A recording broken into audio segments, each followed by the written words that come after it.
আসসালামু আলাইকুম রহমতুল্লাহি ওবরকাতুহু। সম্মানিত দর্শক, খুব ছোট একটা বিষয় নিয়ে আজ আপনাদের সামনে হাজির হয়েছি।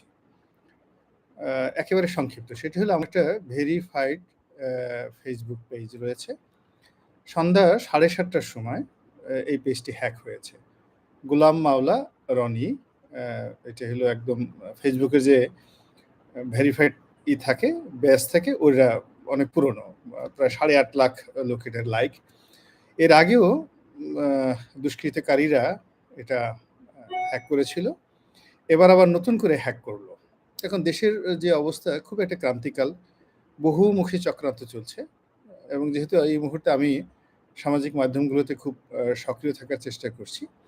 তো যারা এর দ্বারা ক্ষতিগ্রস্ত হচ্ছে, ঈর্ষান্বিত হচ্ছে, তারা বিভিন্নভাবে আ আমার জবান বন্ধ করার জন্য, আমার পথ আ মানে রুদ্ধ করার জন্য বা আমাকে যাকে বলা হয় আ কর্ম থেকে বিরত রাখার জন্য অনেকে চেষ্টা করছে। তো তাদেরই একটা চেষ্টা। আমি সঙ্গে সঙ্গে বিষয়টি থানায় জিডি এন্ট্রি করেছি এবং আমার যে পেজটাও হ্যাক করা মানে আমার যে আইডি, ইউজার আইডি এটাও হ্যাক করার চেষ্টা করেছিল। আলহামদুলিল্লাহ সেটা পারেনি এবং সেখানে আমি জিনিসটা জানিয়ে দিয়েছি।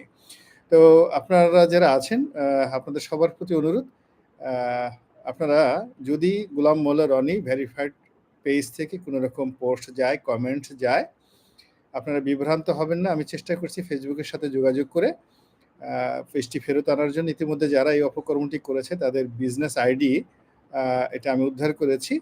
আ দেখি ইনশাল্লাহ কি করা যাচ্ছে। সরকারের সাহায্য নিয়েছে। থানায়ও জিডি এন্ট্রি করেছি।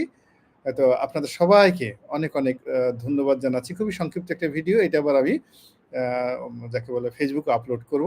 আপনারা সবাই ভালো থাকবেন এবং আমার এই যে মেসেজটি একটু শেয়ার করে সবাইকে জানিয়ে দেওয়ার জন্য আপনাদেরকে অনুরোধ করছি। আসসালামু আলাইকুম ওয়া রাহমাতুল্লাহি ওয়া বারাকাতুহু।